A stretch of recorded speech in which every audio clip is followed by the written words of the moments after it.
طبعا اي واحد عاقل هيفكر في كلامي كويس. ارت سلوت بدأ خيانته لمحمد صلاح الموسم اللي فات الدور الثاني. الموسم اللي فات الدور الاول الليفربول كان واكل النجيله فعلا، ولكن ما كانش عاجب ارت سلوت، لان كان مين النجم الاوحد؟ محمد صلاح. مين الاسيستات؟ محمد صلاح. مين الهداف؟ محمد صلاح. دون كان عامل كابوس لارت سلوت.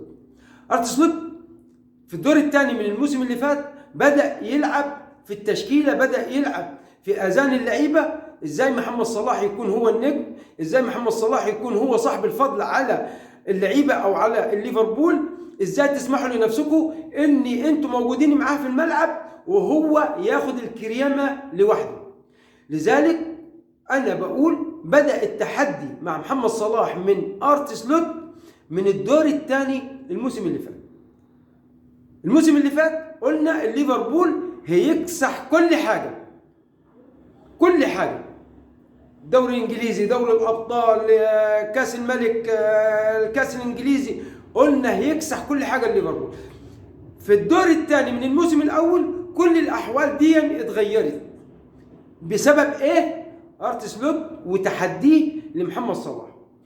شفنا يورجن كلوب ما كانش عاجبه نفس الوضع، المشكله اللي حصلت مع محمد صلاح ويورجن كلوب واتلمت عشان خاطر يورجن كلوب هو اللي طلب يمشي من الليفربول، اتلمت المشكله. ولكن ارت سلوت قاعده في اذهانه ازاي محمد صلاح يعمل في يورجن كلوب كده، ازاي المصري دون يعمل مع المدير الفني اللي قبل كده، وانا لو ما عملتش معاه وما وقفتش على رجلي جنب محمد صلاح يبقى محمد صلاح هيضحي بيا زي ما ضحى بيورجن كلوب. ولكن يورجن كلوب هو اللي ضحى بنفسه، محمد صلاح عمل كل حاجه مع يورجن كلوب، كان الخطه بنفذها بحذافيرها زي ما بيعمل مع ارت سلوت، ما قادرش يتكلم معاه في الملعب خالص. محمد صلاح بينفذ الخطه مع ارت سلوت في الملعب بحذافيرها، المطلوب منه كله بينفذه، لذلك ارت سلوت مش قادر يمسك عليه حاجه في الملعب. شفنا المباراه اللي فاتت بيقعد محمد صلاح دكه.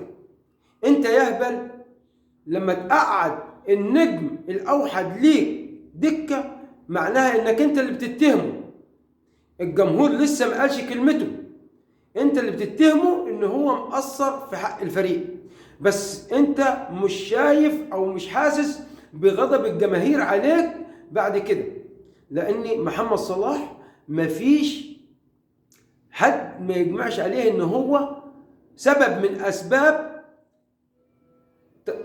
فوقة الليفربول الحديث، هو سبب، مش هنقول هو محمد صلاح، لا هو سبب، والسبب دون اداه النجوميه، اداه حب الليفربول، اداه حب الجماهير. يبقى انت عاوز تنزح من محمد صلاح حب الجماهير استحاله هتقدر.